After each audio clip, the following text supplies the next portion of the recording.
ಆತ್ಮೀಯ ಎಲ್ಲ ಸ್ಪರ್ಧಾ ಮಿತ್ರರೇ, ಸ್ಪರ್ಧಾ ಅರಿವು ಯೂಟ್ಯೂಬ್ ಅಕಾಡೆಮಿಗೆ ಮತ್ತೆ ತಮಗೆ ಸ್ವಾಗತವನ್ನು ಕೋರ್ತಾ, ಭಾರತದ ಸಂವಿಧಾನದ ಐತಿಹಾಸಿಕ ಹಿನ್ನೆಲೆಯನ್ನು ತಮ್ಮ ಜೊತೆಗೆ ಚರ್ಚೆ ಮಾಡ್ತಾ ಇದ್ದು, ಹಿಂದಿನ ತರಗತಿಯಲ್ಲಿ 1919ರ ಕಾಯ್ದೆ ಅಥವಾ ಮಾಂಟೆಗೊ ಚೆಮ್ಸ್ಫರ್ಡ್ ಸುಧಾರಣೆಗಳನ್ನ ತಮ್ಮ ಜೊತೆಗೆ ಚರ್ಚೆ ಮಾಡಿದ್ದು, ಭಾರತದ ಸಂವಿಧಾನದ ಬೆಳವಣಿಗೆಯಲ್ಲಿ ನೀಲಿ ನಕಾಸೆ ಅಥವಾ ಅತಿ ಪ್ರಮುಖವಾದಂಥ ಇನ್ನೊಂದು ಕಾಯ್ದೆ ಯಾವುದು ಅಂತಂದರೆ 1935ರ ಕಾಯ್ದೆ ಅಂತೇಳಿ ಕರಿತೀವಿ. ಬಹುಪಾಲು ಭಾರತದ ಸಂವಿಧಾನದ ಪ್ರಮುಖ ಅಂಶಗಳನ್ನು ತೆಗೆದುಕೊಂಡಿರೋದು ಎಲ್ಲಿಂದ ಅಂತಂದರೆ 1935ರ ಕಾಯ್ದೆಯಿಂದ. ಆದರೆ ನಾವು 1935ರ ಕಾಯ್ದೆಯನ್ನು ಅರ್ಥ ಮಾಡ್ಕೊಳ್ಳೋಕ್ಕಿಂತ ಮುಂಚೆ ಭಾರತದ ರಾಷ್ಟ್ರೀಯ ಚಳವಳಿಯಲ್ಲಿ ಅತಿ ಪ್ರಮುಖವಾದಂಥ ಕೆಲವೊಂದಿಷ್ಟು ಘಟನೆಗಳು ನಡೆದವು. ಆ ಘಟನೆಗಳನ್ನು ನಾವು ಅರ್ಥ ಮಾಡಿಕೊಂಡು ಆದಮೇಲೆ 1935ರ ಕಾಯ್ದೆಯನ್ನು ತಿಳಿದುಕೊಳ್ಳೋದ್ರಿಂದ ಭಾರತದ ಸಂವಿಧಾನದ ಅಡಿಪಾಯವನ್ನು, ಚೌಕಟ್ಟನ್ನು ಅಥವಾ ನೀಲಿ ನಕಾಶೆಯನ್ನು ಅಥವಾ ಒಟ್ಟಾರೆ ಭಾರತದ ಸಂವಿಧಾನವನ್ನು ತಿಳಿದುಕೊಳ್ಳಲಿಕ್ಕೆ ನಮಗೆ ಸಹಕಾರಿಯಾಗುತ್ತೆ. ಅದರಿಂದ 1935ರ ಕಾಯ್ದೆ ಜಾರಿಗೆ ಬರೋಕ್ಕಿಂತ ಮುಂಚೆ ಆಗಿರುವಂಥ ಬೆಳವಣಿಗೆಗಳನ್ನ ನೋಡಿದ್ದೀವಿ ಅಂದರೆ ಅದರಲ್ಲಿ ಪ್ರಮುಖವಾದಂಥ ಬೆಳವಣಿಗೆ ಯಾವುದು ಅಂತಂದರೆ ಸೈಮನ್ ಆಯೋಗ ಅಂತೇಳಿ ನಾವು ನೋಡ್ತೀವಿ. ನೋಡಿ, 1919ರ ಕಾಯ್ದೆ ಜಾರಿಗೆಗೊಂಡ ನಂತರ ಆ ಕಾಯ್ದೆಯನ್ನು ವಿಮರ್ಶೆ ಮಾಡಲಿಕ್ಕೆ ನೇಮಕಗೊಂಡಿರುವ ಆಯೋಗವೇ ಯಾವುದು ಅಂತಂದರೆ ಸೈಮನ್ ಆಯೋಗ ಅಂತೇಳಿ ಕರಿತೀವಿ. ಈ ಸೈಮನ್ ಆಯೋಗ 7 ಜನ ಬ್ರಿಟಿಷ್ ಪಾರ್ಲಿಮೆಂಟಿನ ಸದಸ್ಯರನ್ನು ಒಳಗೊಂಡಿರುವಂಥ ಆಯೋಗ ಆಗಿತ್ತು. ಅಂದರೆ ಬ್ರಿಟಿಷ್ ಸಂಸತ್ತಿನ ಸದಸ್ಯರನ್ನು ಒಳಗೊಂಡಿರುವಂಥ 7 ಜನರ ಸಮಿತಿ ಯಾವುದು ಅಂತಂದರೆ ಸೈಮನ್ ಆಯೋಗ ಆಗಿತ್ತು ಅಥವಾ ಸೈಮನ್ ಸಮಿತಿ ಆಗಿತ್ತು ಅನ್ನೋದನ್ನು ನಾವು ನೋಡ್ತೀವಿ. ಇನ್ನು ನೆನಪಿಟ್ಕೊಳ್ಳಿ, ಈ ಸೈಮನ್ ಆಯೋಗವನ್ನು ಅಥವಾ ಸೈಮನ್ ನೇತೃತ್ವದ ಸಮಿತಿಯನ್ನು ನೇಮಿಸಿದ್ದು ಯಾವಾಗ ಅಂತಂದರೆ ನವೆಂಬರ್ 8, 1927 ಈ ಸಮಿತಿ ನೇಮಕ ಆಗುತ್ತೆ. ಇಲ್ಲಿ ತಮಗೆ ಪ್ರಮುಖವಾಗಿರೋ ಒಂದು ಅಂಶ ಗೊತ್ತಿರಲಿ, ಸೈಮನ್ ಆಯೋಗದಲ್ಲಿದ್ದಂಥ 7 ಜನ ಸದಸ್ಯರೆಲ್ಲರೂ ಕೂಡ ಬ್ರಿಟಿಷರೇ ಆಗಿದ್ದರು. ಭಾರತೀಯರಿಗೆ ಇದರಲ್ಲಿ ಯಾವುದೇ ಥರದ ಪ್ರತಿನಿಧಿತ್ವ ಅಥವಾ ಪ್ರಾತಿನಿಧಿಕ ಸದಸ್ಯರು ಯಾರೂ ಕೂಡ, ಅಂದರೆ ಭಾರತೀಯ ಸದಸ್ಯರು ಯಾರೂ ಕೂಡ ಈ ಆಯೋಗದಲ್ಲಿ ಇರಲಿಲ್ಲ. ಇದರಲ್ಲಿ 2 ವಾದಗಳಿದ್ದಾವೆ. ಒಂದು, ಬ್ರಿಟಿಷ್ ಪರವಾಗಿರುವಂಥ ವಾದ ಏನು ಅಂತಂದರೆ ಭಾರತದ ಸಂವಿಧಾನಿಕ ಸುಧಾರಣೆಯಲ್ಲಿ ಯಾವ ಕ್ರಮಗಳನ್ನು ಕೈಗೊಳ್ಳಬೇಕು ಅನ್ನೋದನ್ನು ನಿರ್ಧಾರ ಮಾಡಲಿಕ್ಕೆ ನೇಮಿಸಿರುವಂಥ ಆಯೋಗದಲ್ಲಿ ಭಾರತೀಯ ಸದಸ್ಯರನ್ನು ನೇಮಿಸಿಕೊಳ್ಳೋದ್ರಿಂದ ಭಾರತೀಯರು ತಮ್ಮ ಪರವಾಗಿರುವಂಥ ವಿಚಾರಗಳನ್ನೇ ಹೇಳಬಹುದು ಅಂತೇಳಿ ಬ್ರಿಟಿಷರ ಪರವಾಗಿರುವಂಥ, ಅಂದರೆ ಅವರು ತಮ್ಮನ್ನು ತಾವು ಸಮರ್ಥನೆ ಮಾಡಿಕೊಳ್ಳಿಕ್ಕೆ ಹೇಳಿರುವಂಥ ವಾದ. ಆದರೆ ಭಾರತೀಯರ ವಾದ, ಅದರಲ್ಲೂ ಮುಖ್ಯವಾಗಿ ರಾಷ್ಟ್ರೀಯ ಕಾಂಗ್ರೆಸ್ಸಿನ ವಾದ ಏನು ಅಂತಂದರೆ ಭಾರತದ ಸಮಸ್ಯೆಯನ್ನು ಬಗೆಹರಿಸಲಿಕ್ಕೆ ಅಥವಾ ಭಾರತೀಯರ ಬೇಡಿಕೆಗಳನ್ನು ಈಡೇರಿಸಲಿಕ್ಕೆ ನೇಮಕಗೊಂಡಿರೋ ಸಮಿತಿಯಲ್ಲಿ ಒಬ್ಬನೇ ಒಬ್ಬ ಭಾರತೀಯನೂ ಕೂಡ ಇಲ್ಲದೇ ಇರುವಂಥ ಈ ಸಮಿತಿ ಭಾರತೀಯರ ಬೇಡಿಕೆಗಳನ್ನು ಈಡೇರಿಸಲಿಕ್ಕೆ ಸಂಪೂರ್ಣ ವಿಫಲವಾಯಿತು ಅನ್ನೋದು ರಾಷ್ಟ್ರೀಯ ಕಾಂಗ್ರೆಸ್ ಮತ್ತು ಉಳಿದಂಥ ಎಲ್ಲ ರಾಷ್ಟ್ರೀಯ ಹೋರಾಟಗಾರರ ಮನೋಭಿಪ್ರಾಯ ಆಗಿತ್ತು ಅನ್ನೋದನ್ನು ನಾವು ನೆನಪಿಟ್ಕೋಬೇಕು. ನೋಡಿ, ಈ ಸೈಮನ್ ಆಯೋಗ ನೇಮಕ ಆಗಿದ್ದು ನವೆಂಬರ್ 8, 1927. ಈ ಆಯೋಗ ಭಾರತಕ್ಕೆ ಭೇಟಿ ಕೊಟ್ಟಿದ್ದು ಅಂದರೆ ಭಾರತಕ್ಕೆ ಬಂದಿದ್ದೆಲ್ಲಿ ಯಾವಾಗ ಅಂತಂದರೆ ನೇರವಾಗಿ ಈ ಆಯೋಗ ಮುಂಬೈ ಅಂತ ನಾವೇನು ಇವತ್ತು ಕರಿತೀವಿ ಬಾಂಬೆಗೆ ಬಂತು. ಅದು 1927 ಫೆಬ್ರವರಿ 3 ಬಂದಿದ್ದು. ಸೈಮನ್ ಆಯೋಗ ಭಾರತದಲ್ಲಿ ಬಂದ ತಕ್ಷಣವೇ ಎದುರಿಸಿದ್ದು ಯಾವುದು ಅಂದರೆ ಸೈಮನ್ ಗೋ ಬ್ಯಾಕ್ ಅನ್ನುವಂಥ ಚಳುವಳಿ ಅಥವಾ ಸೈಮನ್ ಹಿಂದುರಿಗಿ ಅನ್ನುವಂಥ ಘೋಷಣೆಯನ್ನು ಭಾರತದ ಎಲ್ಲ ಭಾಗದಲ್ಲೂ ಘೋಷಿಸಲಾಯಿತು. ಕಾರಣ ಏನು ಅಂದರೆ ಭಾರತೀಯ ಸದಸ್ಯನ ಯಾರೂ ಇಲ್ಲದೆ ಇರುವಂಥ ಈ ಆಯೋಗ ಭಾರತೀಯ ವಿರೋಧವನ್ನು ಎದುರಿಸಬೇಕಾಯಿತು. ಇನ್ನು 1928 ಅಕ್ಟೋಬರ್ 30 ಈ ಆಯೋಗ ಲಾಹೋರ್ಗೆ ಭೇಟಿ ಕೊಟ್ಟಾಗ, ಲಾಹೋರ್ ಇವತ್ತು ಬರೋದೆಲ್ಲಿ ಅಂದರೆ ಪಾಕಿಸ್ತಾನದಲ್ಲಿ, ಆದರೆ 1947ಕ್ಕಿಂತ ಮುಂಚೆ ಅಖಂಡ ಭಾರತವಾಗಿರುವಂಥ ಸಂದರ್ಭದಲ್ಲಿ 1928 ಅಕ್ಟೋಬರ್ 30 ಲಾಹೋರ್ಗೆ ಸೈಮನ್ ಆಯೋಗ ಭೇಟಿ ಕೊಟ್ಟಾಗ ಪಂಜಾಬಿನ ಸಿಂಹ ಅಂತೇಳಿ ಕರೆಯುವಂಥ ಅಥವಾ ಪಂಜಾಬಿನ ಕೇಸರಿ ಅಂತೇಳಿ ಕರೆಯುವಂಥ ಲಾಲಾ ಲಜಪತ್ ರಾಯ್ ಅವರ ನೇತೃತ್ವದೊಳಗಡೆ ಬೃಹತ್ ಪ್ರತಿಭಟನೆ ಸೈಮನ್ ಆಯೋಗದ ವಿರುದ್ಧ ನಡೆಯಿತು. ಈ ಪ್ರತಿಭಟನೆಯ ಸಂದರ್ಭದಲ್ಲಿ British police ಅಧಿಕಾರಿಯಾಗಿರುವಂಥ sanders Lala Lajpat Roy ಅವರ ಮೇಲೆ ಲಾಠಿ ಪ್ರಹಾರವನ್ನು ಮಾಡ್ತಾನೆ. ಅದರಿಂದ ತೀವ್ರವಾಗಿ ಗಾಯಗೊಂಡಂಥ ಲಾಲಾ ಲಜಪತ್ ರಾಯರು ಪಂಜಾಬಿನ ಕೇಸರಿಯಾಗಿರುವಂಥ ಲಾಲಾ ಲಜಪತ್ ರಾಯ್ ಅವರು 1928 ನವೆಂಬರ್ 17 ನಿಧನರಾಗ್ತಾರೆ. ಈ ಥರ ಪಂಜಾಬಿನ ಕೇಸರಿ ಮಹಾನ್ ಸ್ವಾತಂತ್ರ್ಯ ಹೋರಾಟಗಾರರಾಗಿರುವಂಥ ಲಾಲಾ ಲಜಪತ್ ರಾಯ್ ಅವರನ್ನು ಕೊಲೆ ಮಾಡಿದಂಥ ಈ ಸ್ಯಾಂಡರ್ಸ್ನನ್ನು ಮುಂದೆ ಕ್ರಾಂತಿಕಾರಿಗಳಾಗಿರುವಂಥ ಭಗತ್ ಸಿಂಗ್, ಚಂದ್ರಶೇಖರ್ ಆಜಾದ್, ರಾಜ್ಗುರು ಮುಂತಾದ ಕ್ರಾಂತಿಕಾರಿಗಳು ಈತನನ್ನು ಅಂದರೆ ಸ್ಯಾಂಡರ್ಸ್ನನ್ನು ಹತ್ಯೆಗೈತಾರೆ. ನಂತರ ಈ ಸೈಮನ್ ಆಯೋಗ ಇಷ್ಟೆಲ್ಲ ವಿರೋಧಗಳನ್ನು ಎದುರಿಸಿದರೂ ಕೂಡ ತನ್ನ ವರದಿಯನ್ನು 1930ಕ್ಕೆ ಬ್ರಿಟನ್ ಪಾರ್ಲಿಮೆಂಟ್ಗೆ ಅಂದರೆ ಬ್ರಿಟನ್ ಸರ್ಕಾರಕ್ಕೆ ಕೊಡುತ್ತೆ. ಈ ವರದಿ ಏನನ್ನು ಒಳಗೊಂಡಿತ್ತು ಅನ್ನೋಕ್ಕಿಂತ ಮುಂಚೆ ಭಾರತೀಯರು ಈ ಆಯೋಗವನ್ನು ಏನಕ್ಕೆ ವಿರೋಧ ಮಾಡಿದರು ಅಂತಂದರೆ 1919ರ ಕಾಯ್ದೆಯನ್ನು ಏನು ಜಾರಿಗೆ ತಂದಿದ್ರಲ್ಲ, ಆ ಕಾಯ್ದೆಯಲ್ಲಿ ನ್ಯೂನ್ಯತೆಗಳಿದ್ವು. ಆ ನ್ಯೂನ್ಯತೆಗಳನ್ನು ಬ್ರಿಟಿಷರು ಭಾರತೀಯರ ಬೇಡಿಕೆಗಳನ್ನ ಈಡೇರಿಸಬೇಕು ಅಂತೇಳಿ ಹೋರಾಟ ಮಾಡ್ತಿದ್ರು. ಆದರೆ ಭಾರತೀಯರ ಬೇಡಿಕೆಗಳನ್ನು ಈಡೇರಿಸಲಿಕ್ಕೆ ನೇಮಕವಾದಂಥ ಈ ಆಯೋಗದಲ್ಲಿ ಭಾರತೀಯರಿಗೆ ಪ್ರಾತಿನಿಧ್ಯ ಸಿಗಲಿಲ್ಲ ಅಂಥೇಳಿ ಕಾಂಗ್ರೆಸ್ ವಿರೋಧ ಮಾಡಿತ್ತು. ಆದರೂ ನಮಗೆ ಗೊತ್ತಿರಲಿ, ಈ ಸೈಮನ್ ಆಯೋಗವನ್ನು ನೇಮಿಸಿದ್ದು ಏನಕ್ಕೆ ಅಂತಾರೆ 1919ರ ಕಾಯ್ದೆಯ ಕಾರ್ಯನಿರ್ವಹಣೆ ಹೇಗೆ ನಡೀತಿದೆ ಅನ್ನೋದನ್ನು ಕುರಿತು ಅಧ್ಯಯನ ಮಾಡೋದು, ಅದರ ಜೊತೆಗೆ ಮುಂದೆ ಭಾರತದ ಸಂವಿಧಾನಿಕ ಅಥವಾ ಭಾರತದ ಆಡಳಿತಕ್ಕೆ ಏನೇನು ಅಗತ್ಯ ಕ್ರಮಗಳನ್ನು ಕೈಗೊಳ್ಳಬೇಕು, ಸುಧಾರಣೆಗಳನ್ನ ಮಾಡಬೇಕು ಅಂತೇಳಿ ಈ ಸೈಮನ್ ಆಯೋಗವನ್ನು ನೇಮಿಸಿದ್ರು. ಈ ಸೈಮನ್ ಆಯೋಗ ತನ್ನ ವರದಿಯನ್ನು ಕೊಟ್ಟು ವರದಿಯಲ್ಲಿ ಏನೇನು ಶಿಫಾರಸುಗಳನ್ನು ಒಳಗೊಂಡಿತ್ತು ಅಂತಂದರೆ ನೋಡಿ, ಅತಿ ಪ್ರಮುಖವಾಗಿರುವಂಥದ್ದು ಪ್ರಾಂತ್ಯಗಳಲ್ಲಿ ದ್ವಿಸರ್ಕಾರ ಪದ್ಧತಿ ವಿಫಲ ಆಗಿದೆ, ಅದರಿಂದ ಈ ದ್ವಿಸರ್ಕಾರ ಪದ್ಧತಿಯನ್ನು ರದ್ದುಗೊಳಿಸಬೇಕು ಅಂತೇಳಿ. ಏನು ಈ ದ್ವಿಸರ್ಕಾರ ಪದ್ಧತಿ ಅನ್ನೋದನ್ನು ಹಿಂದಿನ ತರಗತಿಯಲ್ಲಿ ನೋಡಿದ್ದೀವಿ. ಪ್ರಾಂತ್ಯಗಳಲ್ಲಿ ಇದ್ದಂಥ ಗವರ್ನರ್ಗಳು ನಿರ್ವಹಿಸಬೇಕಾದಂಥ ಕಾರ್ಯಗಳನ್ನು ಎರಡು ವಿಧದಲ್ಲಿ ವಿಂಗಡಿಸಿದ್ರಲ್ಲ, ವರ್ಗಾಯಿಸಿದ ವಿಷಯಗಳು ಮತ್ತು ವರ್ಗಾಯಿಸದ ವಿಷಯಗಳು. ಆ ಥರದ ಎರಡು ಪದ್ಧತಿಯನ್ನು ರದ್ದುಗೊಳಿಸಬೇಕು ಅಂತೇಳಿ ಸೈಮನ್ ಆಯೋಗ ಶಿಫಾರಸು ಮಾಡಿತು. ಎರಡನೇದು, ಪ್ರಾಂತೀಯ ಆಡಳಿತದ ಸಂಪೂರ್ಣ ನಿಯಂತ್ರಣವನ್ನು ಭಾರತೀಯರಿಂದ ಆಯ್ಕೆಯಾಗಿರುವಂಥ ಮಂತ್ರಿಗಳಿಗೆ ನೀಡಬೇಕು ಮತ್ತು ಈ ಮಂತ್ರಿಗಳು ಶಾಸಕಾಂಗಕ್ಕೆ ಹೊಣೆಗಾರರಾಗಿರಬೇಕು. ಅಂದರೆ ಜನತೆಯಿಂದ ಆಯ್ಕೆಯಾಗಿರುವಂಥ ಶಾಸಕಾಂಗಕ್ಕೆ ಹೊಣೆಗಾರರು ಅಥವಾ ಜವಾಬ್ದಾರರಾಗಿರುವಂಥ ಕಾರ್ಯಾಂಗವನ್ನು ರಚನೆ ಮಾಡಬೇಕು. ವರ್ಗಾಯಿಸಿದ ವಿಷಯಗಳು ಮತ್ತು ವರ್ಗಾಯಿಸಲ್ಪಡದ ವಿಷಯಗಳು ಅನ್ನುವಂಥ ಈ ವ್ಯತ್ಯಾಸವನ್ನು ತೆಗೆದುಹಾಕಬೇಕು. ಸಂಪೂರ್ಣ ಪ್ರಾಂತೀಯ ಆಡಳಿತ ಭಾರತೀಯರ ಅಧೀನಕ್ಕೆ, ಭಾರತೀಯರ ಕೈಗೆ ಕೊಡಬೇಕು ಅಂತೇಳಿ ಸೈಮನ್ ಆಯೋಗ ಶಿಫಾರಸನ್ನು ಮಾಡಿದ್ದನ್ನು ನೋಡ್ತೀವಿ. ಇನ್ನು ಭಾರತದ ಸಂವಿಧಾನಕ್ಕೆ ಸಂಬಂಧಿಸಿದಂಥ ವಿಷಯಗಳನ್ನು ಮುಂದೆ ಬ್ರಿಟನ್ನಲ್ಲಿ, ಅದು ಲಂಡನ್ನಲ್ಲಿ ನಡೆಯುವಂಥ ದುಂಡು ಮೇಜಿನ ಪರಿಷತ್ತು ಅಲ್ಲಿ ನಿರ್ಧಾರ ಮಾಡಬೇಕು ಅನ್ನೋದನ್ನು ಈ ವರದಿ ಅಥವಾ ಸೈಮನ್ ಆಯೋಗ ಹೇಳ್ತು. ಮುಂದಿನ ತರಗತಿಯಲ್ಲಿ ತಮ್ಮ ಜೊತೆಗೆ ಈ ದುಂಡು ಮೇಜಿನ ಪರಿಷತ್ತುಗಳು ಅಥವಾ ದುಂಡು ಮೇಜಿನ ಸಮ್ಮೇಳನಗಳ ಬಗ್ಗೆ ನಾವು ನೋಡೋಣ. ಒಟ್ಟಾರೆ 3 ದುಂಡು ಮೇಜಿನ ಸಮ್ಮೇಳನಗಳು ಲಂಡನ್ ಒಳಗಡೆ ನಡೀತವೆ. ಇನ್ನು ಬ್ರಿಟಿಷ್ ಭಾರತ ಮತ್ತು ದೇಶೀಯ ಸಂಸ್ಥಾನಗಳಿಂದ ಕೂಡಿದ ಒಕ್ಕೂಟವನ್ನು ಅಥವಾ ಫೆಡರಲ್ ಸರ್ಕಾರವನ್ನು ರಚನೆ ಮಾಡಬೇಕು ಅಂತೇಳಿ ಈ ಆಯೋಗ ಹೇಳುತ್ತೆ. ಅಂದರೆ ಇಲ್ಲಿ ಬ್ರಿಟಿಷರು ನೇರವಾಗಿ ಆಳುವಂಥ ಪ್ರದೇಶಗಳನ್ನು ನಾವು ಬ್ರಿಟಿಷ್ ಭಾರತ ಅಂತೇಳಿ ಕರಿತಿದ್ವಿ. ಒಟ್ಟಾರೆ 11 ಪ್ರಾಂತ್ಯಗಳಿದ್ವು. ಇನ್ನು ದೇಶೀಯ ರಾಜರು ಬ್ರಿಟಿಷರ ಅಧೀನಕ್ಕೆ ಒಳಪಟ್ಟು ಆಳುವಂಥ ಪ್ರದೇಶಗಳನ್ನೇ ನಾವು ದೇಶೀಯ ಸಂಸ್ಥಾನಗಳು ಅಂತೇಳಿ ಕರಿತಿದ್ವಿ. ಇವು ಎಲ್ಲವನ್ನು ಒಗ್ಗೂಡಿಸಿಕೊಂಡು ಒಕ್ಕೂಟ ಭಾರತವನ್ನು ರಚನೆ ಮಾಡಬೇಕು ಅಂತೇಳಿ ಸೈಮನ್ ಆಯೋಗ ತನ್ನ ವರದಿಯಲ್ಲಿ ಹೇಳುತ್ತೆ. ಅದರ ಜೊತೆಗೆ ಅತಿ ಪ್ರಮುಖವಾಗಿರುವಂಥದ್ದು ಯಾವುದು ಅಂತಾರೆ, ಅದುವರೆಗೂ ಭಾರತದಿಂದಾನೇ ಇವತ್ತಿನ ಮಯನ್ಮಾರ್ ಅಥವಾ ಅವತ್ತು ಬರ್ಮಾ ಅಂತೇಳಿ ಕರಿತಿದ್ವಲ್ಲ, ಆ ಪ್ರಾಂತ್ಯವನ್ನು ಬ್ರಿಟಿಷರು ಆಳ್ತಿದ್ರು. ಈ ವರದಿ ಏನು ಹೇಳ್ತು ಅಂತಂದರೆ, ಭಾರತದಿಂದ ಬರ್ಮಾ ಮತ್ತು ಬಾಂಬೆ ಪ್ರಾಂತ್ಯದಿಂದ ಸಿಂಧನ್ನು ಬೇರ್ಪಡಿಸಬೇಕು ಅಂಥೇಳಿ ಈ ವರದಿ ಹೇಳಿದ್ದನ್ನು ನಾವು ನೋಡ್ತೀವಿ. ಇನ್ನು ಕೇಂದ್ರದಲ್ಲಿ ದ್ವಿಸದನ ಶಾಸಕಾಂಗ ಇರಬೇಕು. ಅಂದರೆ ಇವತ್ತೇನು ಲೋಕಸಭೆ ಮತ್ತು ರಾಜ್ಯಸಭೆ ಅಂತೇಳಿ ನಾವು ಕರಿತೀವಲ್ಲ, ಆ ಥರದ ದ್ವಿಸದನಗಳಿಂದ ಕೂಡಿರುವಂಥ ಶಾಸಕಾಂಗವನ್ನು ರಚನೆ ಮಾಡಬೇಕು ಅಂತ ಹೇಳಿದ್ದು. ಆದರೆ ಅತೀ ಪ್ರಮುಖವಾಗಿರೋದು ನೋಡಿ, ಈ ಸೈಮನ್ ಆಯೋಗವೂ ಕೂಡ 1909ರಲ್ಲಿ ಕೋಮುವಾರು ಪ್ರಾತಿನಿಧ್ಯವನ್ನು ಏನು ಕೊಟ್ಟಿದ್ರಲ್ಲ, ಆ ಕೋಮುವಾರು ಪ್ರಾಂತ್ಯವನ್ನು ಅಂದರೆ ಮಾರ್ಲೆ ಮಿಂಟೋ ಸುಧಾರಣೆಗಳಲ್ಲಿ ಏನು ಭಾರತವನ್ನು ಧರ್ಮದ ಆಧಾರದ ಮೇಲೆ ಹಿಂದೂ ಮುಸ್ಲಿಂ ಅಂತೇಳಿ ವಿಂಗಡಣೆ ಮಾಡಿದ್ರಲ್ಲ, ಆ ಕೋಮು ಪ್ರಾತಿನಿಧ್ಯವನ್ನು ಮುಂದುವರಿಸಬೇಕು ಅಂತೇಳಿ ಸೈಮನ್ ಆಯೋಗ ಹೇಳುತ್ತೆ. ಮತ್ತು ಅಲ್ಪಸಂಖ್ಯಾತರಿಗೆ ಅವಶ್ಯಕವಾದಂಥ ರಕ್ಷಣೆಯನ್ನು ಕೊಡಬೇಕು ಅಂತ ಹೇಳುತ್ತೆ. ಒಟ್ಟಾರೆ ಬ್ರಿಟಿಷರ ಉದ್ದೇಶ ಏನಿತ್ತು ಅಂದರೆ, ಭಾರತೀಯ ಸಮಾಜವನ್ನು, ಭಾರತೀಯ ಒಕ್ಕೂಟವನ್ನು, ಭಾರತವನ್ನು ಧರ್ಮದ ಆಧಾರದ ಮೇಲೆ ಒಡೆದು ತಮ್ಮ ಆಡಳಿತವನ್ನು ನಡೆಸಬೇಕಾಗಿತ್ತು. ಅದಕ್ಕೆ ಅವರು ಕೊಟ್ಟಿರೋ ವರದಿಯಲ್ಲಿ ಏನು ಹೇಳುತ್ತೆ ಅಂತಂದರೆ, ಕೋಮು ಪ್ರಾತಿನಿಧ್ಯವನ್ನು ಮುಂದುವರಿಸಿ ಅಲ್ಪಸಂಖ್ಯಾತರಿಗೆ ಅವಶ್ಯಕ ರಕ್ಷಣೆಯನ್ನು ಕೊಡಬೇಕು ಅಂಥೇಳಿ ಹೇಳುತ್ತೆ. ಇನ್ನು ಬ್ರಿಟಿಷ್ ಸೇನೆಗಳು ಮತ್ತು ಬ್ರಿಟಿಷ್ ಅಧಿಕಾರಿಗಳು ಇನ್ನೂ ಅನೇಕ ವರ್ಷಗಳವರೆಗೆ ಭಾರತದಲ್ಲಿ ಇರಬೇಕು ಅಂಥೇಳಿ ಈ ಆಯೋಗ ತನ್ನ ಶಿಫಾರಸನ್ನು ಕೊಡುತ್ತೆ. ಅಂದರೆ ಈ ಆಯೋಗದ ಪ್ರಕಾರ ಬ್ರಿಟಿಷರು ಭಾರತವನ್ನು ಭಾರತೀಯರಿಗೆ ಹಸ್ತಾಂತರಿಸೋದೇನು ಅವಶ್ಯಕತೆ ಇಲ್ಲ, ಇನ್ನೂ ಅನೇಕ ವರ್ಷಗಳವರೆಗೆ ಆಳಬೇಕು ಅನ್ನೋದನ್ನು ಈ ವರದಿ ಪರೋಕ್ಷವಾಗಿ ಹೇಳಿದ್ದನ್ನು ನಾವು ನೋಡ್ತೀವಿ.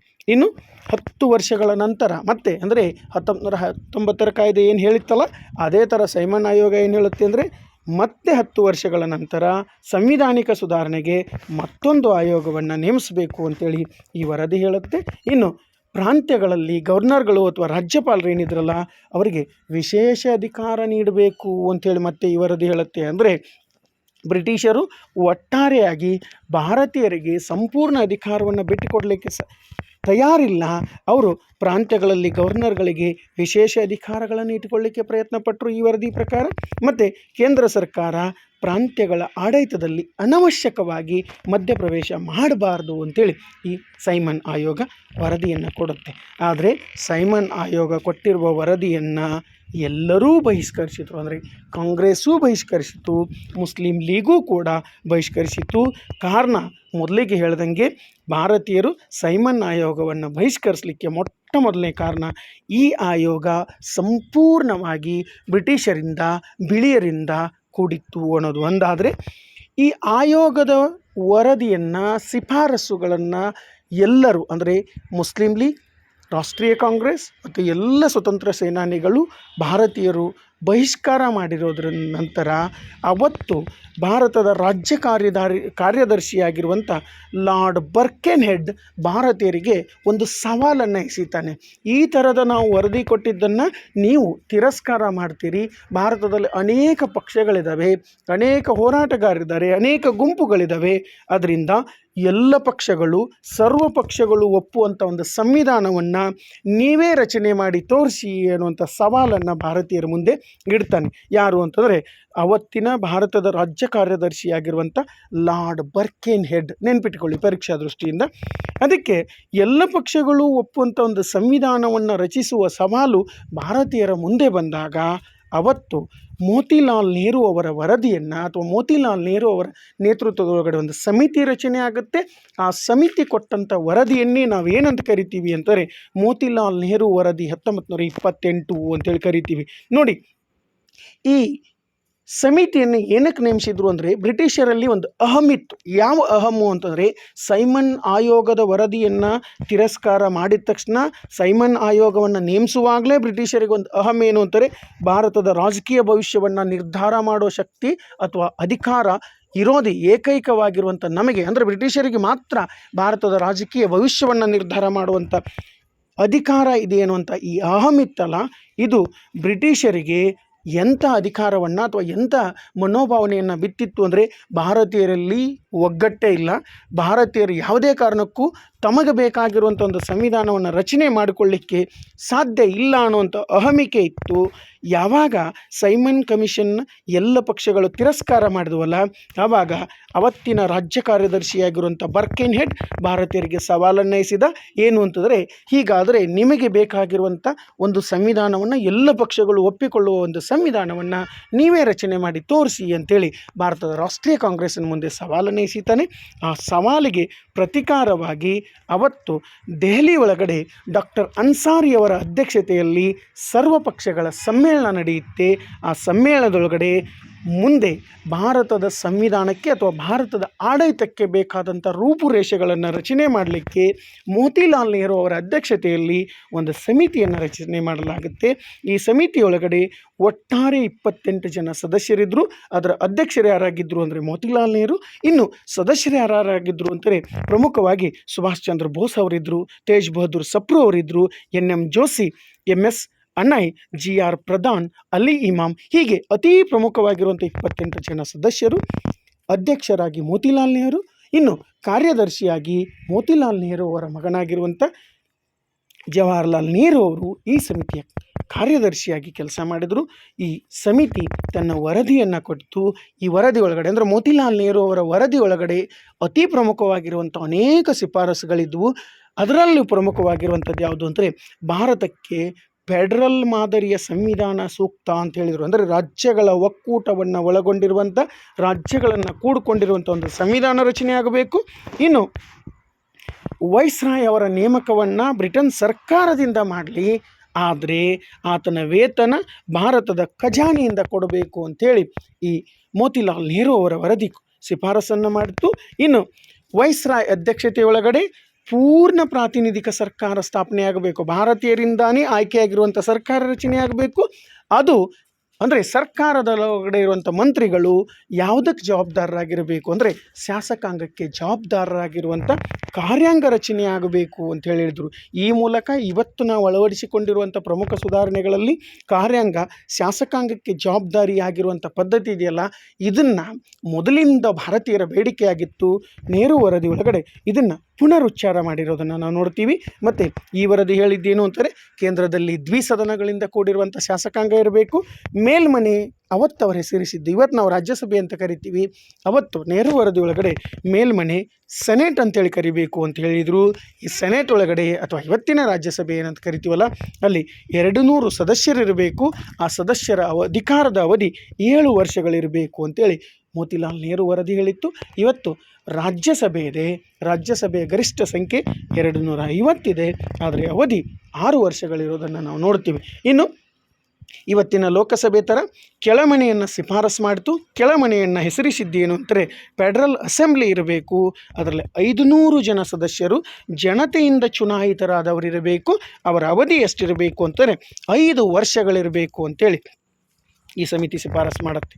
ಇನ್ನು ವೈಸ್ರಾಯ್ ವಿದೇಶಗಳಿಗೆ ರಾಯಭಾರಿಗಳನ್ನು, ಪ್ರತಿನಿಧಿಗಳನ್ನು, ಹೈಕಮಿಷನರ್ಗಳನ್ನು ನೇಮಿಸುವ ಅಧಿಕಾರ, ಅದರ ಜೊತೆಗೆ CAG ಅಂತೇನು ಇವತ್ತು ಕರಿತೀವಲ್ಲ, ಎಡಿಟರ್ ಜನರಲ್ ಅವರನ್ನು ನೇಮಿಸೋದು, ಮತ್ತು ಲೋಕಸೇವಾ ಆಯೋಗವನ್ನು ರಚಿಸಿ ಅದರ ಸದಸ್ಯರನ್ನು ನೇಮಿಸುವ ಅಧಿಕಾರ ಯಾರಿಗೆ ಕೊಟ್ಟರು ಅಂತಂದರೆ ವೈಸ್ರಾಯ್ಗಿರಬೇಕು ಅಂಥೇಳಿ ಹೇಳಿದರು. ಇನ್ನು ಅತಿ ಪ್ರಮುಖವಾಗಿರೋದು ನೋಡಿ, ಭಾರತದ ಸೈನ್ಯ ಭಾರತದ ಮಂತ್ರಿಯ ಅಧೀನದೊಳಗಡೆ ಇರಬೇಕು. ಸೈನ್ಯದ ಮುಖ್ಯಸ್ಥರಾಗಿ ವೈಸ್ರಾಯ್ ನಾಮ ಮಾತ್ರ ಅಧಿಕಾರವನ್ನು ವಹಿಸಿದರೆ, ಕೇಂದ್ರ ಶಾಸಕಾಂಗದಿಂದ ಆಯ್ಕೆಯಾಗುವಂಥ ಕಾರ್ಯಾಂಗದೊಳಗಡೆ ಇರುವಂಥ ಮಂತ್ರಿ ಅಂದರೆ ಭಾರತೀಯ ಮಂತ್ರಿಯ ಅಧೀನದೊಳಗಡೆ ಭಾರತದ ಸೈನ್ಯ ಇರಬೇಕು ಅಂತ ಹೇಳಿದರು.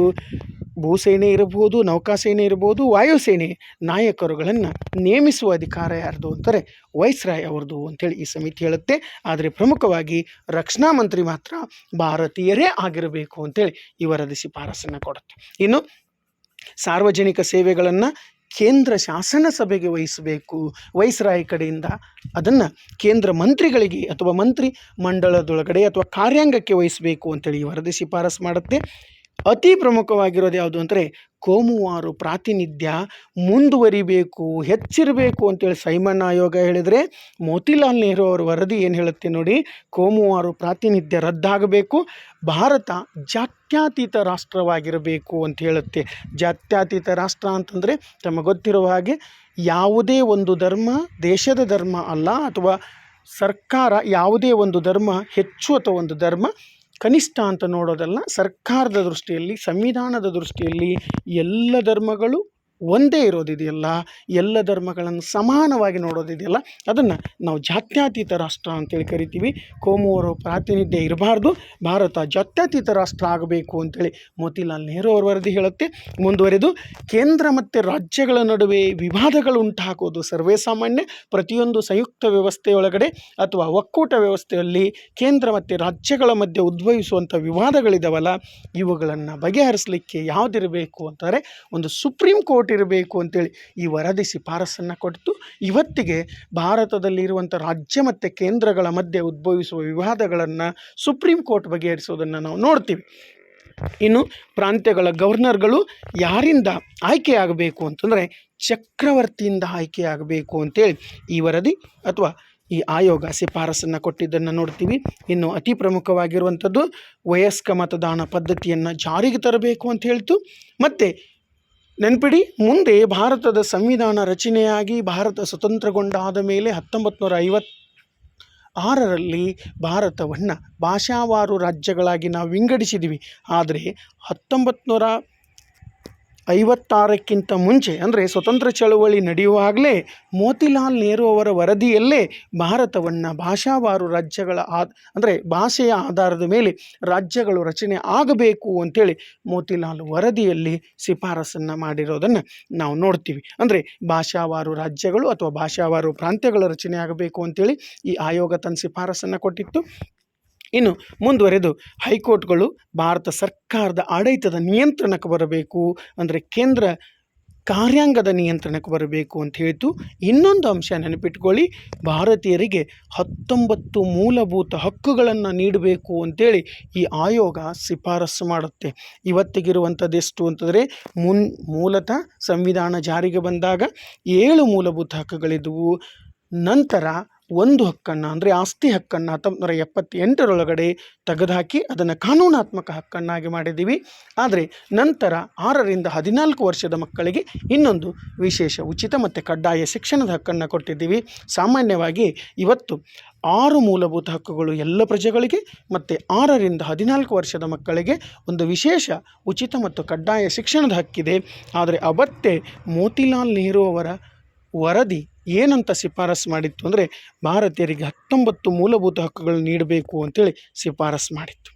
ಒಟ್ಟಾರೆ ಈ ಎಲ್ಲ ಬೇಡಿಕೆಗಳನ್ನು ಈಡೇರಿಸಬೇಕು ಅಂತೇಳಿ ಕಾಂಗ್ರೆಸ್ ಡಿಸೆಂಬರ್ 31, 1928 ಒಳಗಾಗಿ ಬ್ರಿಟನ್ ಸಂಸತ್ತು ಭಾರತಕ್ಕೆ ಡೊಮಿನಿಯನ್ ಸ್ಥಾನಮಾನ ಅಂದರೆ ನಮ್ಮ ಆಡಳಿತವನ್ನು ನಾವೇ ಆಡಳಿತ ಮಾಡಿಕೊಳ್ಳುವ ಅಥವಾ ನಮ್ಮ ಆಡಳಿತವನ್ನು ನಾವೇ ನಡೆಸುವ ಭಾರತೀಯರಿಂದ ಆಯ್ಕೆಯಾಗಿರುವಂಥ ಕಾರ್ಯಾಂಗದ ಮೂಲಕ ಅಂದರೆ ಶಾಸಕಾಂಗದಲ್ಲಿ ಬಹುಮತ ಪಡೆದ ಪಕ್ಷ ಕಾರ್ಯಾಂಗವನ್ನು ರಚಿಸುವಂಥ ವ್ಯವಸ್ಥೆ ಮಾಡಿ ಕೊಡದೇ ಇದ್ದರೆ ಭಾರತದಲ್ಲಿ ಅಹಿಂಸಾತ್ಮಕ ಹೋರಾಟವನ್ನು ಪ್ರಾರಂಭಿಸುವುದಾಗಿ ಘೋಷಣೆಯನ್ನು ಅಥವಾ ಸವಾಲನ್ನು ಬ್ರಿಟಿಷರಿಗೆ ಎಸೀತು.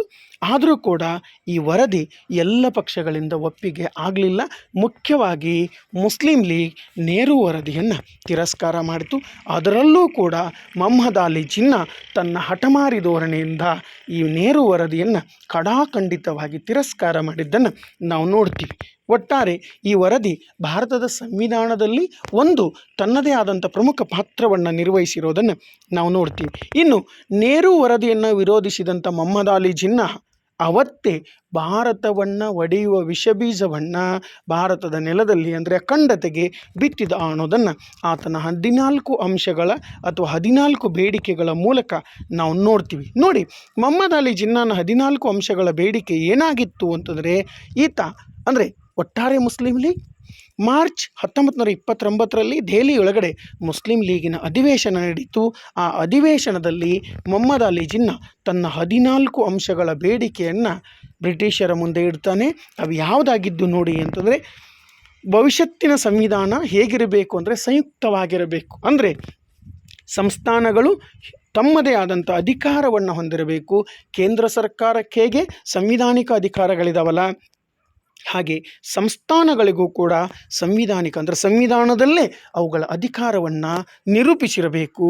ಯಾವುದೇ ಕಾರಣಕ್ಕೂ ಸಂಸ್ಥಾನಗಳ ಅಧಿಕಾರ ಕಡಿಮೆ ಆಗಬಾರ್ದು ಅನ್ನೋದು ಈ ಮೂಲಕ ಆತ ತನ್ನ ಮೊದಲನೆಯ ಬೇಡಿಕೆಯಾಗಿಟ್ಟಿದ್ದ ಅನ್ನೋದನ್ನು ನೋಡ್ತೀವಿ. ಮತ್ತು ಎರಡನೇದು ನೋಡಿ, ಎಲ್ಲ ಸಂಸ್ಥಾನಗಳಿಗೂ ಕೂಡ ಸಮಾನ ಸ್ವಾಯತ್ತತೆ, ತಮ್ಮ ಆಡಳಿತವನ್ನು ತಾವೇ ನಡೆಸುವ ಸ್ವಾಯತ್ತತೆ ಇರಬೇಕು. ಕೇಂದ್ರ ಸರ್ಕಾರದ ಅಧಿಕಾರಗಳು ಕಡಿಮೆ ಇರಬೇಕು ಅನ್ನೋದನ್ನು ಈ ಮೂಲಕ ತನ್ನ ಎರಡನೇ ಬೇಡಿಕೆಯಲ್ಲಿಟ್ಟಿದ್ದ. ಮೂರನೇದು, ರಾಷ್ಟ್ರದ ಎಲ್ಲ ಶಾಸನ ಸಭೆಗಳು ಮತ್ತು ಇತರೆ ಚುನಾಯಿತ ಸಂಸ್ಥೆಗಳಲ್ಲಿ ಅಲ್ಪಸಂಖ್ಯಾತರಿಗೆ ಇರುವಂಥ ಪ್ರಾತಿನಿಧ್ಯ ಕಡ್ಡಾಯವಾಗಿರಬೇಕು ಅಂತ ಹೇಳಿದ. ಅಲ್ಪಸಂಖ್ಯಾತರಿಗೆ ಪ್ರಾತಿನಿಧ್ಯವನ್ನು ಅವರ ಸ್ಥಾನಗಳನ್ನು ಕಡ್ಡಾಯವಾಗಿ ನಿಗದಿಪಡಿಸಬೇಕು ಅಂತ ಹೇಳಿದ. ಇನ್ನು ಕೇಂದ್ರ ಶಾಸಕಾಂಗದಲ್ಲಿ ಮುಸ್ಲಿಮರಿಗೆ 1/3 ಪ್ರಾತಿನಿಧ್ಯ ಇರಲೇಬೇಕು. ಒಟ್ಟಾರೆ ಸದಸ್ಯರಲ್ಲಿ 1/3 ಕಡಿಮೆ ಸದಸ್ಯರು ಮುಸ್ಲಿಮರು ಇರಲಿಕ್ಕೆ ಅವಕಾಶ ಇಲ್ಲ. ಅದಕ್ಕೆ ಮುಸ್ಲಿಮರಿಗೆ 1/3 ಪ್ರಾತಿನಿಧ್ಯ ಕೊಡಲೇಬೇಕು ಅಂತೇಳಿ ಈತ ತನ್ನ ಬೇಡಿಕೆಯನ್ನು ಇಡ್ತಾನೆ. ಮುಂದೆ ಈಗಿರುವಂಥ ಕೋಮು ಆಧಾರಿತ ಪ್ರಾತಿನಿಧ್ಯ ಪದ್ಧತಿ ಇದೆಯಲ್ಲ, ಇದನ್ನು ಯಾವುದೇ ಕಾರಣಕ್ಕೂ ರದ್ದುಗೊಳಿಸಬಾರ್ದು, ಇದು ಮುಂದುವರಿಬೇಕು ಅಂತೇಳಿ ಬೇಡಿಕೆಯನ್ನು ಇಡ್ತಾನೆ. 6ನೇ ಬೇಡಿಕೆಯಾಗಿ ಪ್ರಾದೇಶಿಕ ಪುನರ್ವಿಂಗಡಣೆ ಯಾವುದೇ ಕಾರಣಕ್ಕೂ ಏನಾಗಬಾರ್ದು ಅಂತಂದರೆ, ಮುಂದೆ ಆಯಾ ಪ್ರಾಂತ್ಯಗಳನ್ನು ವಿಂಗಡಣೆ ಮಾಡೋದಾಗಿದ್ದರೆ ಅದು ಮುಸ್ಲಿಂ ಬಹುಸಂಖ್ಯಾತ ಪ್ರಾಂತ್ಯಗಳಾಗಿರುವಂಥ ಪಂಜಾಬ್ ಇರ್ಬೋದು, ಬಂಗಾಳ ಇರ್ಬೋದು, ಉತ್ತರ ಪ್ರಾಂತ್ಯಗಳಲ್ಲಿ ಯಾವುದೇ ಕಾರಣಕ್ಕೂ ಕೂಡ ಪ್ರಾದೇಶಿಕ ಪುನರ್ವಿಂಗಡಣೆ ಮಾಡುವ ಹಾಗಿಲ್ಲ ಅಂಥೇಳಿ ತನ್ನ ಬೇಡಿಕೆಯನ್ನು ಇಡ್ತಾನೆ. ಈ ಮೂಲಕ ಒಟ್ಟಾರೆ ಆತನ ಉದ್ದೇಶ ಏನು ಅಂತಾರೆ, ಭಾರತದಲ್ಲಿ ಹಿಂದೂ ಮುಸ್ಲಿಂ ಐಕ್ಯತೆಯನ್ನು ಸಂಪೂರ್ಣ ನಾಶ ಮಾಡಿ ಪ್ರತ್ಯೇಕ ಪಾಕಿಸ್ತಾನದ ಬೇಡಿಕೆಯನ್ನು ಈ ಮೂಲಕ ಪರೋಕ್ಷವಾಗಿ ಆತ ವ್ಯಕ್ತಪಡಿಸಿರೋದನ್ನು ನಾವು ನೋಡ್ತೀವಿ. ಇನ್ನು 7ನೇ ಬೇಡಿಕೆ ಏನು ಇಡ್ತಾನೆ ಅಂದರೆ, ಎಲ್ಲ ಕೋಮುಗಳಿಗೂ ಕೂಡ ಸಂಪೂರ್ಣ ಧಾರ್ಮಿಕ ಸ್ವಾತಂತ್ರ್ಯ ಇರಬೇಕು, ಸರ್ಕಾರ ಯಾವುದೇ ಕಾರಣಕ್ಕೂ ಧಾರ್ಮಿಕ ವಿಷಯಗಳಲ್ಲಿ ಹಸ್ತಕ್ಷೇಪ ಮಾಡಬಾರ್ದು ಅಂತೇಳಿ ಬೇಡಿಕೆ ಇಡ್ತಾನೆ. 8ನೇ ಬೇಡಿಕೆ, ಯಾವುದೇ ಶಾಸನ ಸಭೆಯಲ್ಲಿನ ಮಸೂದೆಯನ್ನು ಆ ಶಾಸನ ಸಭೆಯಲ್ಲಿ ನಿರ್ದಿಷ್ಟ ಕೋಮಿನ 3/4 ಭಾಗದಷ್ಟು ಸದಸ್ಯರು ವಿರೋಧಿಸಿದರೆ ಅದು ಯಾವುದೇ ಕಾರಣಕ್ಕೂ ಕಾಯ್ದೆ ಜಾರಿಗೆ ಬರಬಾರ್ದು ಅಂಥೇಳಿ ಹೇಳ್ತಾನೆ. ಇನ್ನು ಸಿಂಧ್ ಪ್ರಾಂತ್ಯವನ್ನು ಬಾಂಬೆ ಪ್ರೆಸಿಡೆನ್ಸಿಯಿಂದ ಪ್ರತ್ಯೇಕ ಮಾಡಬೇಕು ಅಂತೇಳಿ ಹೇಳ್ತಾನೆ. ಇದನ್ನು ಸೈಮನ್ ಆಯೋಗವು ಕೂಡ ಹೇಳಿರೋದನ್ನು ನಾವು ನೋಡ್ತೀವಿ. ಇನ್ನು ಉತ್ತರ ಪ್ರಾಂತ್ಯ ಇರ್ಬೋದು, ಉತ್ತರ ಪ್ರಾಂತ್ಯ ಸಂಸ್ಥಾನಗಳಲ್ಲಿ, ಬಲೂಚಿಸ್ತಾನಗಳಲ್ಲಿ, ಇತರೆ ಭಾರತದ ಭಾಗಗಳಲ್ಲಿ ಹೇಗೆ ಸುಧಾರಣೆಗಳಾಗ್ತವಲ್ಲ ಆ ಥರದ ಸುಧಾರಣೆಗಳನ್ನ ಮಾಡಬೇಕು ಅಂತ ಹೇಳಿದ. ಇನ್ನು ಅತಿ ಪ್ರಮುಖವಾಗಿರೋದು ನೋಡಿ, ಮುಸ್ಲಿಮರಿಗೆ ಸರ್ಕಾರಿ ಸೇವೆಯಲ್ಲಿ ಇತರೆ ಭಾರತೀಯರಿಗೆ ದೊರಕುವಂತೆ ಏನು ಮಾಡಬೇಕು ಅಂತಾರೆ, ಅವಶ್ಯಕವಾಗಿರುವಂಥ ಉದ್ಯೋಗ ನೀಡುವಂತೆ ಸಂವಿಧಾನದಲ್ಲೇ ಲಿಖಿತವಾಗಿ ಸ್ಪಷ್ಟಪಡಿಸಬೇಕು ಅಂಥೇಳಿ ಈತ ಬೇಡಿಕೆಯನ್ನು ಇಡ್ತಾನೆ.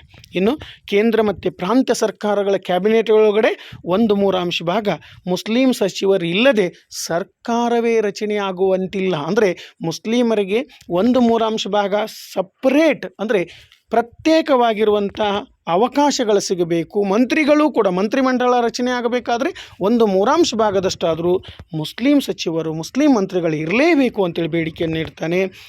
13ನೇದಾಗಿ ಕೇಂದ್ರ ಶಾಸಕಾಂಗ ಸಂವಿಧಾನದಲ್ಲಿ ಏನೇ ಬದಲಾವಣೆ ಮಾಡಬೇಕಾದ್ರೂ ಕೂಡ ರಾಜ್ಯಗಳ ಒಪ್ಪಿಗೆ ಬೇಕೇ ಬೇಕು ಅಂತೇಳಿ ಹೇಳ್ತಾನೆ.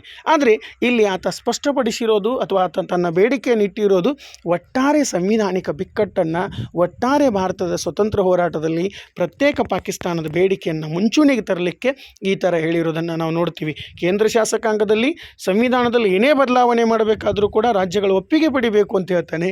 ಆದರೆ ಈ ಒಪ್ಪಿಗೆ ಅಂದರೆ ಏನು ಅಂತಾರೆ, ಎಲ್ಲ ರಾಜ್ಯಗಳ ಒಪ್ಪಿಗೆಯೋ ಅಥವಾ ವಿಧಾನಸಭೆಗಳ ಒಪ್ಪಿಗೆಯೋ ಈ ಥರದ ಯಾವ ಸ್ಪಷ್ಟತೆ ಇಲ್ಲದೆ ಇರೋದನ್ನು ನಾವು ನೋಡ್ತೀವಿ. ಇನ್ನು 14ನೇದು ಕೊನೆಯದು ಯಾವುದು ಅಂದರೆ ಮುಸ್ಲಿಂ ಸಂಸ್ಕೃತಿ ಮತ್ತು ಧರ್ಮದ ರಕ್ಷಣೆಗೆ ಮತ್ತು ಮುಸ್ಲಿಂ ಶಿಕ್ಷಣ ಸಲುವಾಗಿ ಭಾಷೆ, ಧರ್ಮ ಮತ್ತು ಮುಸ್ಲಿಂ ಸಂಘಟನೆಗಳ ಅಭಿವೃದ್ಧಿಗಾಗಿ ಸರ್ಕಾರ ಇತರೆ ಧಾರ್ಮಿಕ ಮತ್ತು ಸ್ವಾಯತ್ತ ಸಂಸ್ಥೆಗಳಿಗೆ ಕೊಡುವಂಥ ಅನುದಾನದಲ್ಲಿ ಮುಸ್ಲಿಮರಿಗೆ ಅಗತ್ಯ ಪಾಲನ್ನು ಕೊಡಬೇಕು.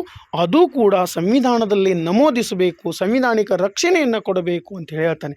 ಒಟ್ಟಾರೆ ಇವನ ಎಲ್ಲ ಬೇಡಿಕೆಗಳು ಕೂಡ ಹಿಂದೂ ಮತ್ತು ಮುಸ್ಲಿಂ ಐಕ್ಯತೆಯನ್ನು ವಿಘಟನೆ ಮಾಡೋದು, ಮುಸ್ಲಿಂ ಜನಾಂಗದಲ್ಲಿ ಹೆಚ್ಚು ಪ್ರಾಮುಖ್ಯತೆಯನ್ನು ಗಳಿಸೋದು, ಆ ಮೂಲಕ ಪ್ರತ್ಯೇಕ ಪಾಕಿಸ್ತಾನದ ಬೇಡಿಕೆಯನ್ನು ಈಡೇರಿಸಿಕೊಳ್ಳೋದು ಮಾತ್ರ ಆಗಿತ್ತೇ ವಿನಃ ಇದರಲ್ಲಿ ರಾಷ್ಟ್ರೀಯ ಚಳುವಳಿಗೆ ಯಾವ ಕೊಡುಗೆಯನ್ನು ಕೊಡದೆ ರಾಷ್ಟ್ರೀಯ ಚಳುವಳಿಗೆ ಹಿನ್ನಡೆಯನ್ನು ಉಂಟು ಮಾಡಿರೋದನ್ನು ನಾವು ಆತನ ಒಟ್ಟಾರೆ ಬೇಡಿಕೆಗಳಲ್ಲಿ ನೋಡ್ತೀವಿ. ಇನ್ನು ಈತನ ದೊಡ್ಡ ಸಾಧನೆ ಯಾವುದು ಅಂತಾರೆ, ಅದು ಭಾರತಕ್ಕೆ ಗಂಡಾಂತರಕಾರಿಯಾಗಿದ್ದು ಯಾವುದು ಅಂದರೆ ಹಿಂದೂ ಮುಸ್ಲಿಂ ನಡುವೆ ಕೋಮು ವಿಷಬೀಜವನ್ನು ಬಿತ್ತಿ ದೇಶದ ವಿಭಜನೆಗೆ ಪ್ರೇರಣೆ ನೀಡಿದ್ದು ಯಾವುದು ಅಂತಾರೆ ಈ ಮೊಹಮ್ಮದ್ ಅಲಿ ಜಿನ್ನಾನ 14 ಅಂಶಗಳ ಬೇಡಿಕೆ.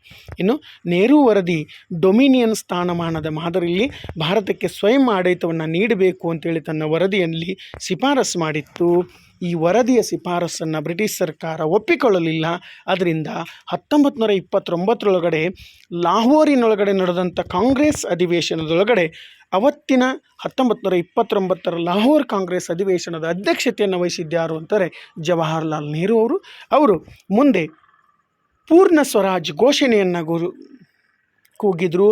ಆ ಪೂರ್ಣ ಸ್ವರಾಜ್ ಯಾವತ್ತಿನಿಂದ ಜಾರಿಗೆ ಬಂತು ಅಂದರೆ 26 ಜನವರಿ 1930 ಪೂರ್ಣ ಸ್ವರಾಜ್ ಜಾರಿಗೆ ಬಂತು. ಅಂದರೆ ಡಿಸೆಂಬರ್ 31, 1929 ಲಾಹೋರ್ನೊಳಗಡೆ ನಡೆದಂಥ ರಾಷ್ಟ್ರೀಯ ಕಾಂಗ್ರೆಸ್ ಅಧಿವೇಶನದಲ್ಲಿ ನೆಹರು ಅವರು ಘೋಷಣೆ ಕೂಗ್ತಾರೆ.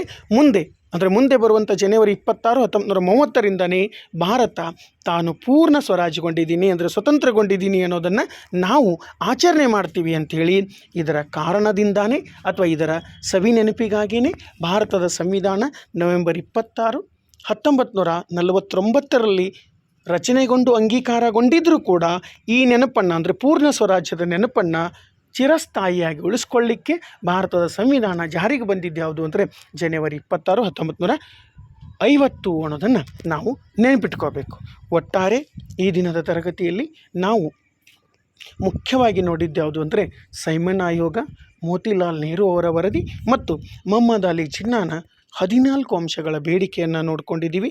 ಮುಂದಿನ ತರಗತಿಯಲ್ಲಿ ಈ ಮೋತಿಲಾಲ್ ನೆಹರು ಅವರ ವರದಿಗೆ ಬ್ರಿಟಿಷ್ ಸರ್ಕಾರ ಒಪ್ಪಿಕೊಳ್ಳಿಲ್ಲ. ಅದರಿಂದ ಭಾರತದಲ್ಲಿ ನಡೆದಂಥ ಉಪ್ಪಿನ ಸತ್ಯಾಗ್ರಹ, ದುಂಡುಮೇಜಿನ ಪರಿಷತ್ತುಗಳು, ಮತ್ತೊಂದು ಅಂಶ ಯಾವುದು ಅಂದರೆ ಗಾಂಧಿ ಮತ್ತು ಅಂಬೇಡ್ಕರ್ ಅವರ ಮಧ್ಯೆ ನಡೆದಂಥ ಪೂನಾ ಒಪ್ಪಂದ, ಇರ್ವಿನ್ ಪ್ಯಾಕ್ಟ್, ಇವೆಲ್ಲ ಅಂಶಗಳನ್ನು ಮುಂದಿನ ತರಗತಿಯಲ್ಲಿ ತಮ್ಮ ಜೊತೆಗೆ ಚರ್ಚೆ ಮಾಡ್ತೀನಿ ಅಂತ ಹೇಳ್ತಾ, ಈ ವಿಡಿಯೋ ತಮಗೆ ಇಷ್ಟ ಆದರೆ ಲೈಕ್ ಮಾಡಿ, ಶೇರ್ ಮಾಡಿ ಮತ್ತು ಮರಿದೆ ಸಬ್ಸ್ಕ್ರೈಬ್ ಮಾಡಿ. ಇಲ್ಲಿರುವಂಥ ಅಂಶಗಳನ್ನು ತಮ್ಮ ಪರೀಕ್ಷಾ ದೃಷ್ಟಿಯಿಂದ ಸರಿಯಾಗಿ ಉಪಯೋಗಿಸಿಕೊಳ್ಳುತ್ತೀರಿ ಅಂತ ಹೇಳ್ತಾ, ಅಲ್ಲಿಯವರೆಗೂ ವಂದನೆಗಳು.